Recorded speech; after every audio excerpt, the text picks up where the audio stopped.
Bon, on arrive sur un côté un peu plat là. Mais l'objectif il est là-bas. Je sais pas si vous le voyez. Moi je l'ai en vue là.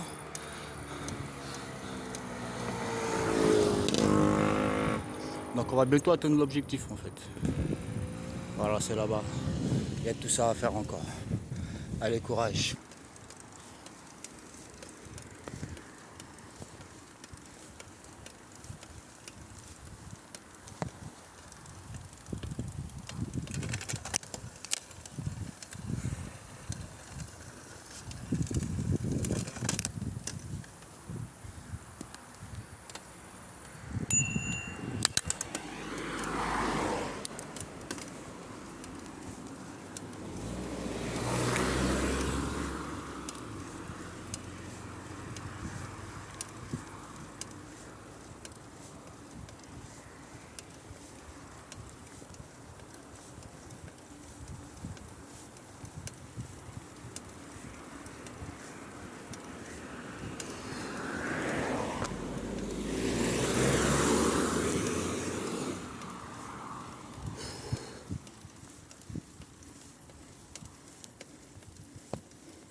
Voilà, la croix elle est là.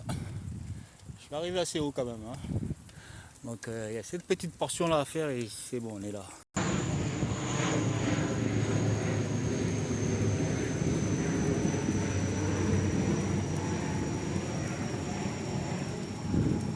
La croix de Mouguer.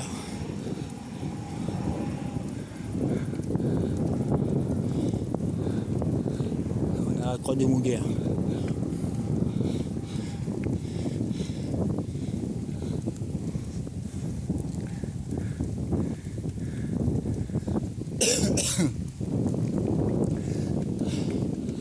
Voilà. On va se poser 2 minutes, histoire de reprendre son souffle. Et puis on continue. Voilà. À des suites. Je me pose 2 minutes et après je reviens. À des suites. C'est bel espace. Voilà. Nous sommes à Mouguer, à la croix de Mouguer, la fameuse croix de Mouguer. Cet endroit est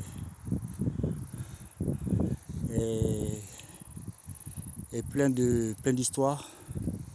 Cet endroit est très emblématique de la région en matière de résistance, car ici il y a eu des batailles pour la défense,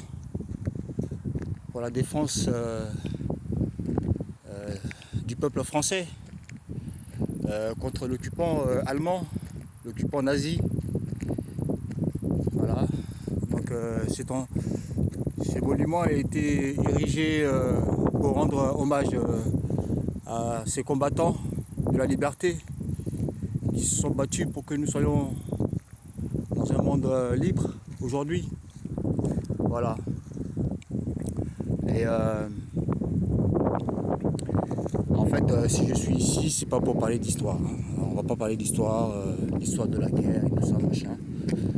Mais c'était l'objectif que je m'étais fixé ce matin, à savoir atteindre la croix de Mouguer en vélo, pas tous les moyens. Et voilà, objectif atteint. Ici, on a une très belle vue panoramique de Bayonne. Voilà. Tonnerre mécanique. Donc là, on peut apercevoir, je ne sais pas si on voit bien, mais on peut voir cet endroit-là.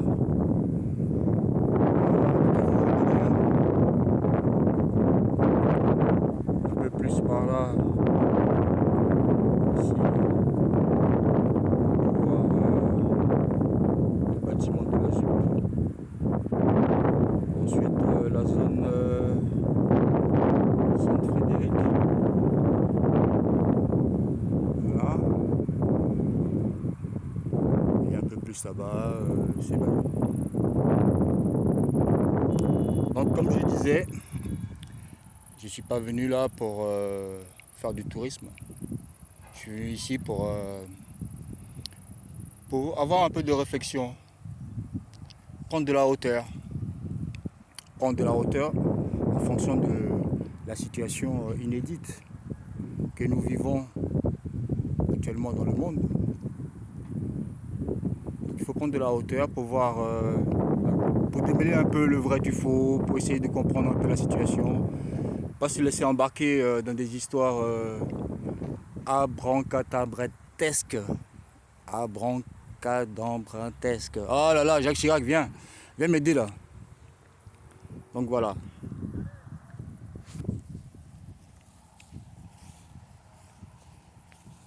Donc c'est ça. Je me dis, les gens, ils ont pété un plomb. Toi tu es médecin, tu vaccines les gens. Toi tu es infirmière, tu vaccines les gens. Toi tu es ceci, cela, personnel soignant, tu soignes les gens. Mais toi-même tu ne veux pas te faire vacciner. Tu es un sorcier, tu es une sorcière. C'est quoi le truc que tu nous expliques pas là? Qu'on puisse comprendre. Comment ça se fait ça? Que toi, tu envoies, une substance dans le corps des gens que toi-même toi-même tu ne voudrais te l'administrer. Il est où le problème? C'est quoi le problème que tu ne nous expliques pas? Est-ce que c'est du poison? Dans ce cas, dis-nous.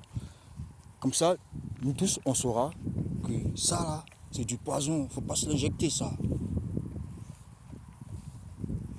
Mais tu es là, au lieu de nous dire que c'est du poison, qu'il ne faut pas se l'injecter. Non, tu l'injectes aux gens. Tu vaccines. Le jour où Macron il fait son discours pour dire les personnels soignants et tout ça, nanana, etc., tout le monde doit se faire vacciner, obligation. Ce jour-là, le lendemain, vous avez battu le record. Le record de France a été battu. Vous avez vacciné 763 000 personnes en France. 763 000 personnes ont été vaccinées ce jour-là. Le record a été battu. Le record des 600 000 personnes a été battu dans toute la France. Donc vous vaccinez massivement, mais vous-même, quand il s'agit de vous vacciner, vous, là, il n'y a plus personne. Vous êtes réticent, vous voulez même aller jusqu'à la démission. Vous brandissez la démission. Si ça continue comme ça, nous on va démissionner. Mais à partir du moment où vous vaccinez les gens et que vous-même vous ne voulez pas vous faire vacciner, vous avez déjà démissionné. Vous avez déjà démissionné. Le maçon, un maçon qui vit comment on appelle, un maçon qui vit dans une cabane en bois. Tu trouves ça normal? Il construit des immeubles pour les gens, il construit des villas, il construit des piscines, il construit de tout. Mais lui-même, il dort dans la cabane. Tu trouves ça normal? C'est pas un peu suspicieux ça? Hein? Toi tu es docteur, infirmier, soignant. Tu ne veux pas te faire vacciner. Explique-nous.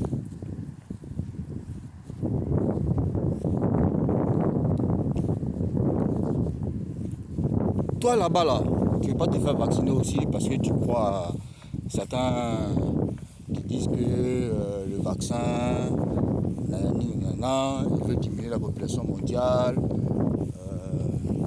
je sais pas quoi, je sais pas quoi, je sais pas quoi. Le 30 décembre 2017 a été promulguée une loi. Qu'est-ce qu'elle dit cette loi?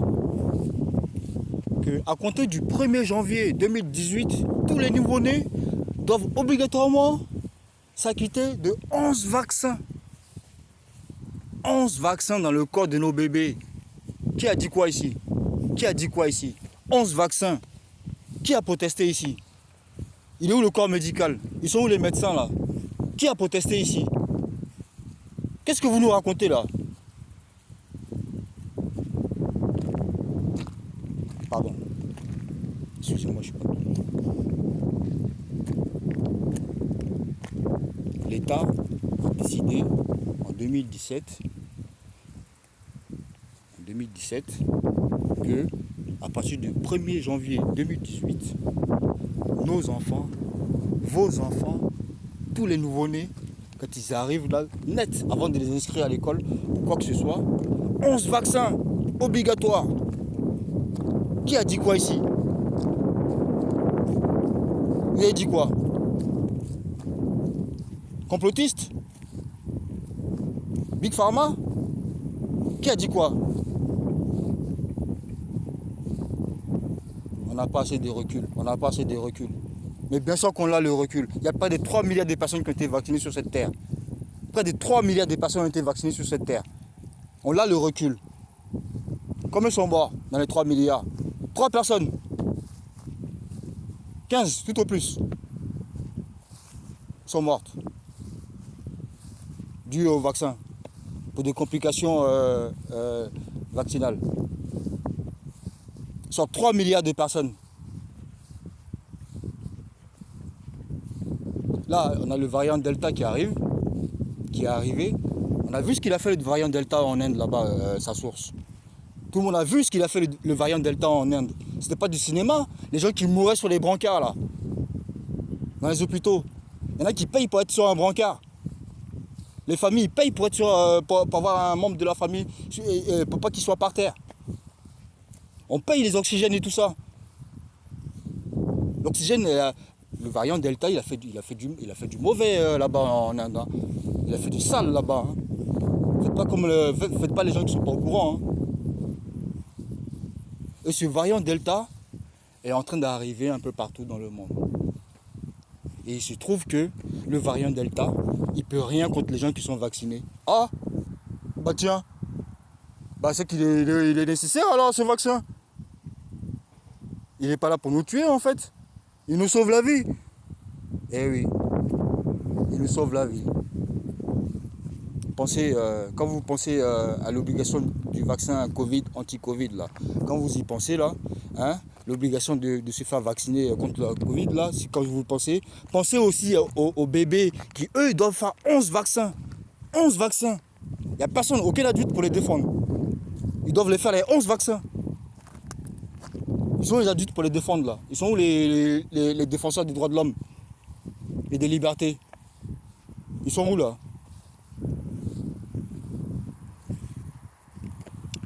Donc, trop parler, ça donne back-back, comme on dit chez moi. ici, là, c'est un endroit pour se ressourcer, prendre un peu de calme, se retrouver, remettre ses idées en place. Mais mes amis, je vous le dis, hein, sincèrement, hein, je vous le dis parce que vous êtes mes amis. Hein. Le chemin que nous sommes en train de prendre n'est pas le bon chemin. C'est pas le bon chemin.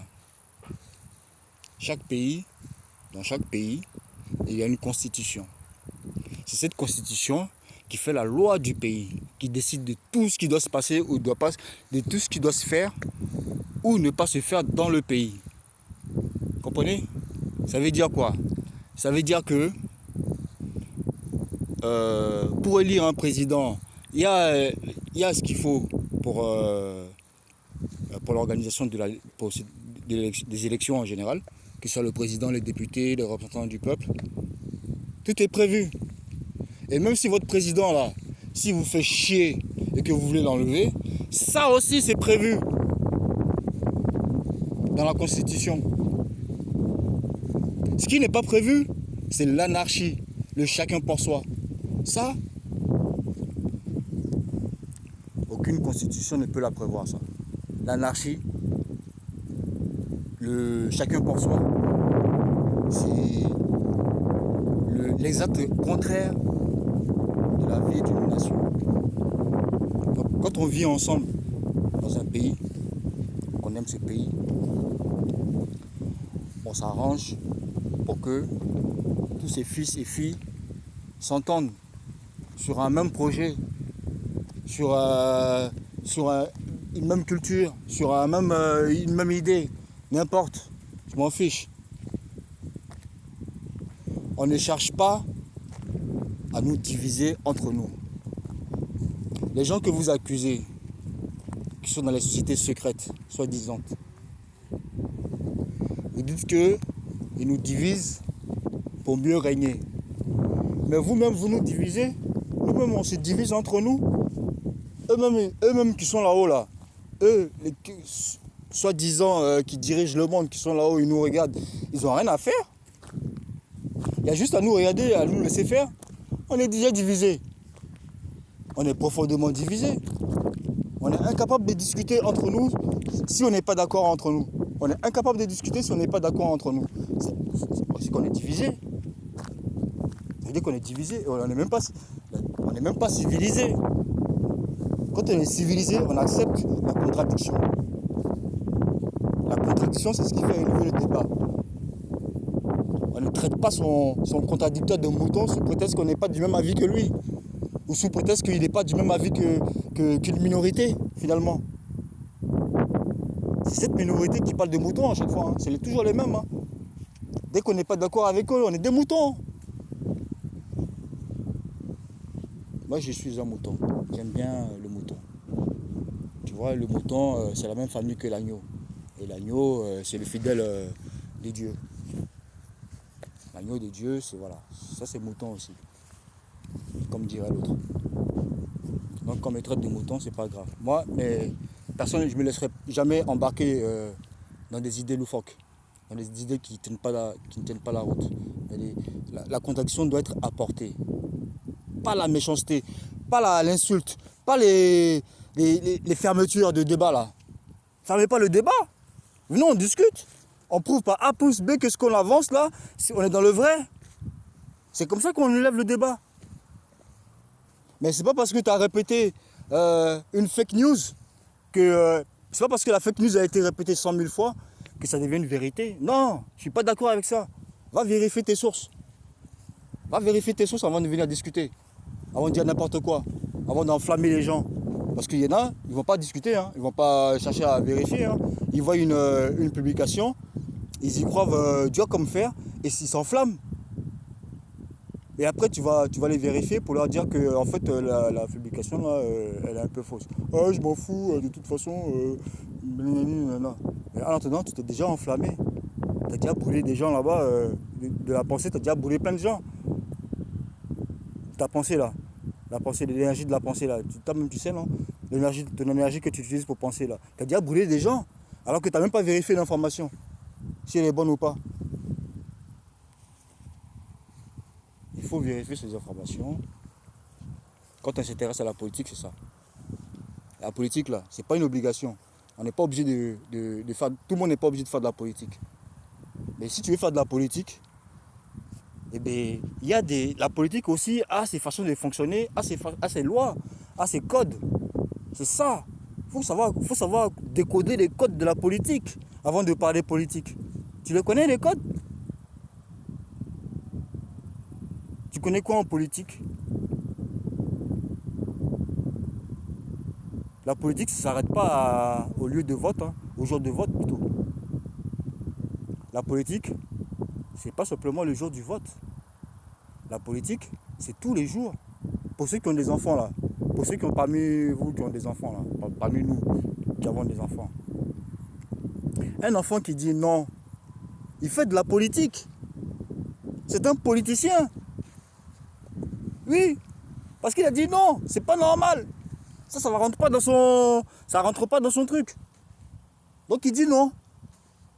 Toi tu dis c'est un caprice. Mais lui il te dit non, moi ça c'est mon nom là, c'est politique. C'est pas caprice. Même si j'ai que 2 ans là, mon nom là, c'est politique. C'est pas caprice. Moi je connais pas caprice. Voilà ce qu'ils vont te dire les enfants. Observez bien vos enfants. Les enfants ils nous apprennent plein de choses.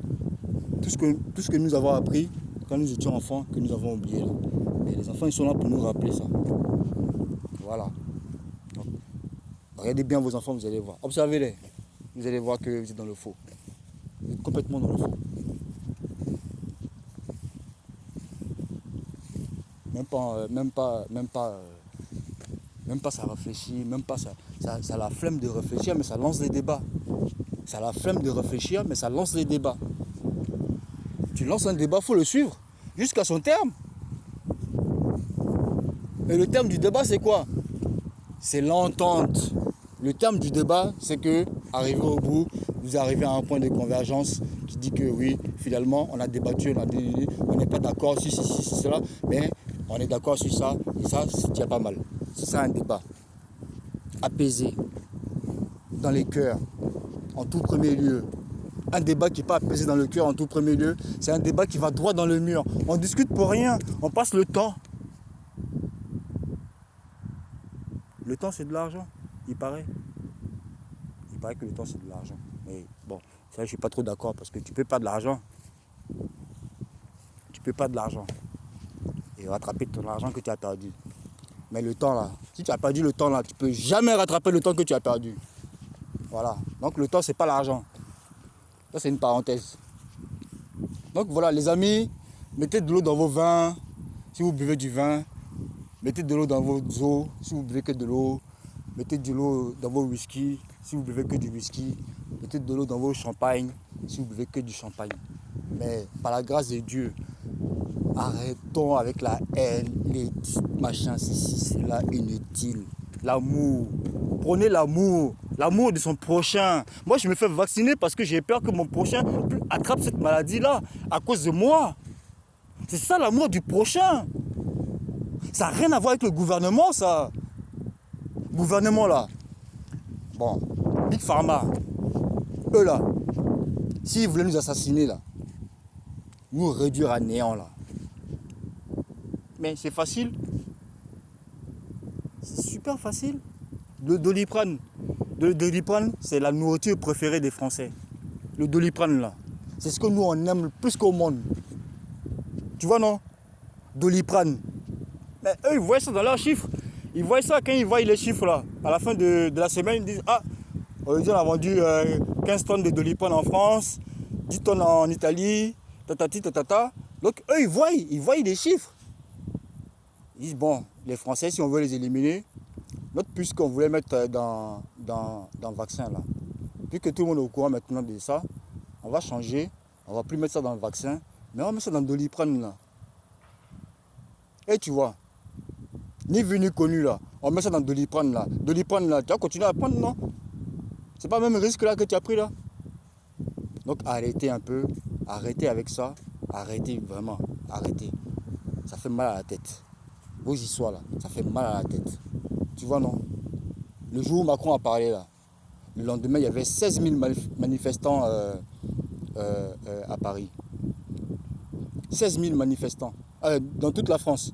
16 000 manifestants contre le pass sanitaire, contre la vaccination obligatoire, contre le vaccin lui-même, contre la Covid, contre le Macron, contre tout. 16 000 manifestants. Mais ce même jour-là, près de 800 000 personnes ont pris rendez-vous pour se faire vacciner, sans faire de bruit. Voilà la réalité des choses. C'est ça qui est la réalité. Et puis méfiez-vous, hein, parmi vous là, il y en a beaucoup, ils parlent beaucoup. Il y en a beaucoup, ils disent, ah, les vaccins, moi je ne suis pas. Ils sont vaccinés. Eux et puis la famille, ils sont vaccinés. Faites attention. Les gens, ils disent, ils vous poussent. Ouais, moi je suis contre la vaccination. Eux, ils sont vaccinés.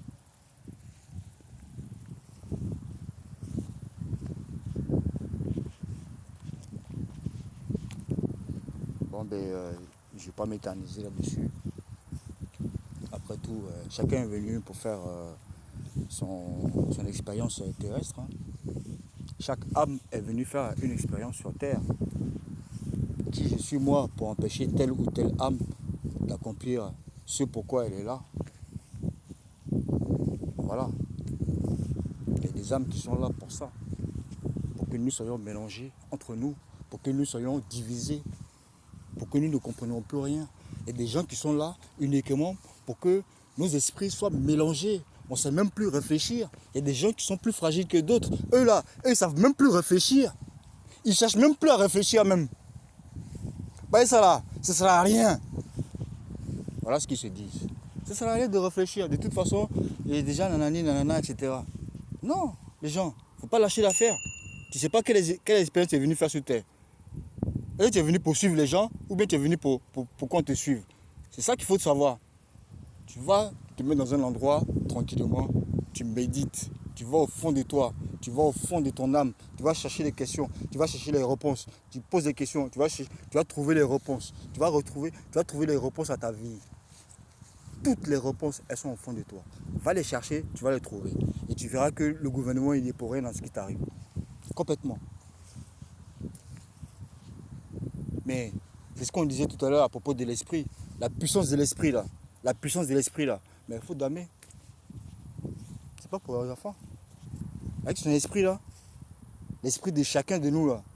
C'est pour ça qu'on vous dit que dans cette vie là, faites tout avec amour. Faites tout avec le cœur. Et tu vois, faut tout faire avec le cœur. Parce que avec le cœur, dans notre esprit, l'esprit là, l'énergie qu'il produit, c'est une énergie qui est positive. Le cœur ne produit que de l'énergie positive. Il ne peut pas faire autre chose que ça. C'est ça le cœur. C'est ça l'amour. C'est ça qui va sauver l'humanité. Mais quand tu fais les choses sans le cœur, ça se voit. Quand tu fais à manger sans amour, là, c'est fade. Dans la bouche, là, c'est fade comme ça. Pourtant, tu as mis toute ton énergie dedans, hein, mais il n'y avait pas d'amour. Il n'y avait pas d'amour. Donc, c'est fade. Tu vois, non? C'est ça, la vie. Dans la vie, là, si tu évolues sans amour, c'est fade. La vie, elle est fade. Et l'énergie que quand la vie est fade, l'énergie que tu produis, elle est négative. Cette énergie négative-là, elle tourne autour de toi. Elle tourne autour de toi. Il n'y a que cette énergie-là qui t'enveloppe. Elle t'empêche de voir plus loin que tu devrais. Tu vois? Donc, sois positif et tu verras que ta vision va aller plus loin que ce que tu vois actuellement. Ta vision ira plus loin que le bout de ton nez. Est-ce que tu comprends? C'est ça la positivité de l'amour. Tu comprends? Être positif dans la pensée, ça permet de s'entourer, tu vois, partout où on est, tu vois. Tout ce qu'on provoque, c'est positif. Tout ce qu'on vit est positif. Parce que tout ce qu'on pense est positif. C'est ça j'allais dire le karma, mais bon, enfin bref, on a compris. Voilà. Donc, positivons dans la vie. Rien n'est terminé. C'est pas une Covid, c'est pas cette Covid-là, ni le vaccin qui va avec, qui va exterminer l'être humain. Non. L'être humain, il sera exterminé, certes, mais ce ne sera pas ça. Ce ne sera pas ça. Ce sera autre chose. On aura l'occasion d'en reparler, si vous me donnez l'occasion.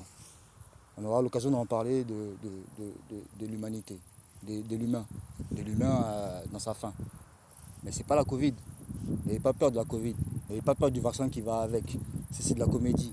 C'est de la gnognotte. Vous n'avez rien vu encore. Les temps les plus durs vont arriver après. Longtemps après encore. C'est pas pour maintenant. Ça là, c'est entraînement. Covid et tout ça là. Les intempéries et tout ça là. Ça c'est entraînement. Échauffez-vous. Il faut s'entraîner. Arrêtez de gaspiller votre énergie dans n'importe quoi. Entraînez-vous.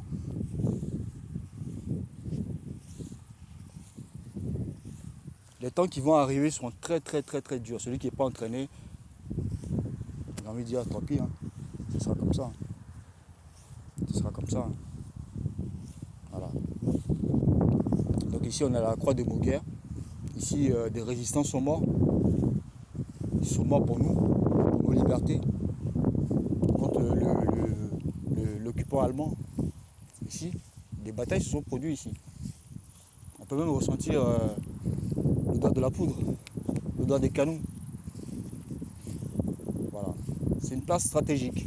Pourquoi? Parce que du point de vue panoramique, du point de vue vue, si par exemple moi avec mon armée je veux prendre Bayonne qui est là en contrebas, et bien c'est parfait ici, c'est nickel. Ici c'est nickel pour prendre Bayonne. Donc c'est un point qui est vraiment stratégique, qui a été défendu âprement. Il ne fallait pas que l'ennemi récupère cette place, quoi. Il y a eu des morts ici. Il y a eu plusieurs morts ici. Tout ça pour que la place ne soit pas prise. Pour pouvoir protéger Bayonne qui est en contrebas. Qui était la ville la plus importante de l'époque. Qui l'est toujours d'ailleurs. Mais une autre fois, je ferai une vidéo pour parler de la croix de Mouguer et tout ce qui s'est passé ici. Croyez-moi. Je le ferai. Je le ferai et ça me fera plaisir parce que, bon, comme vous le savez maintenant, moi j'adore l'histoire. L'histoire, c'est mon dada. Donc voilà. Sur ce, passez une bonne journée, une bonne soirée, embrassez vos femmes et vos enfants, vos maris aussi. Et puis, on fait comme ça. Ciao, ciao, bisous, bisous à tout le monde. Et puis, prenez rien en mal. C'est que des discussions. On discute, c'est tout. Moi, je prends rien en mal, donc vous pouvez dire tout ce que vous voulez. On discute. Du moment que ça élève le débat, moi, je suis partant toujours pour débattre. Il n'y a pas de souci pour ça. Voilà, ciao, ciao, bisous, bisous tout le monde.